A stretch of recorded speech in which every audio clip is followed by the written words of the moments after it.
Well, Nigeria's finance ministry says that from October the 1st, it will start using local currency to sell crude oil to its homegrown Dangote refinery. Now, the move should make it easier for the facility to operate. Since it started production in January, it's been struggling to secure enough crude to meet its 650,000 barrel per day capacity. That's despite Nigeria being the continent's top oil producer and the Dangote site being one of Africa's largest. Samuel Okoye joins us now with more. Sam, so first of all, why has it taken so long for the Nigerian government to agree to start selling Nigerian crude to a Nigerian refinery in Nigerian currency? I mean, is everyone not on the same page? Are the country's producers not keen on this? Well, for obvious reasons, they are not keen on this. It has to do with the quality of the value of the Nigerian currency.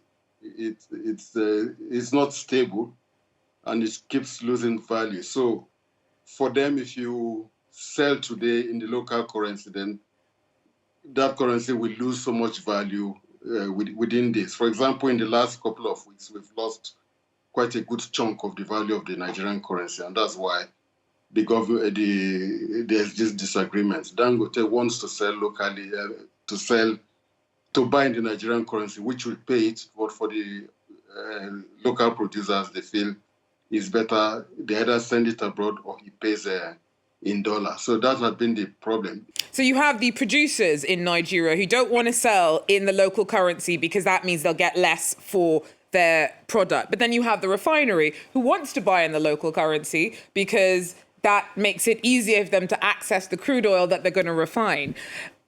The whole plan was to address some of the instability that Nigeria faces when it comes to sourcing its own gasoline, which is crazy considering that it is the continent's largest oil producer. The refinery has been going since January. Has it made any difference yet? The refinery has not made any difference, sadly, and it boils down to the fact that of this disagreement, the inability of both sides, the producers and the local refineries, to agree on what currencies to sell. So today, Nigeria relies very heavily on imported petrol. Not just that, since Dangote refinery started production, we've had very serious cases of petrol scarcity. It has gone on for a long time. Even as I speak, we have problems of petrol scarcity.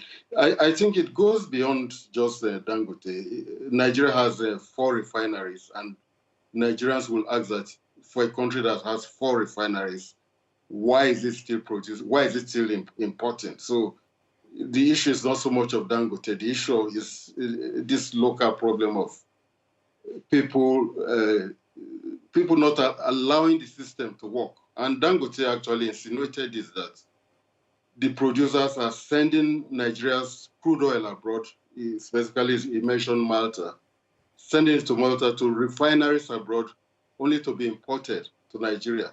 So many people, Nigerians will definitely view this with a degree of cautious optimism, whether this will work or not.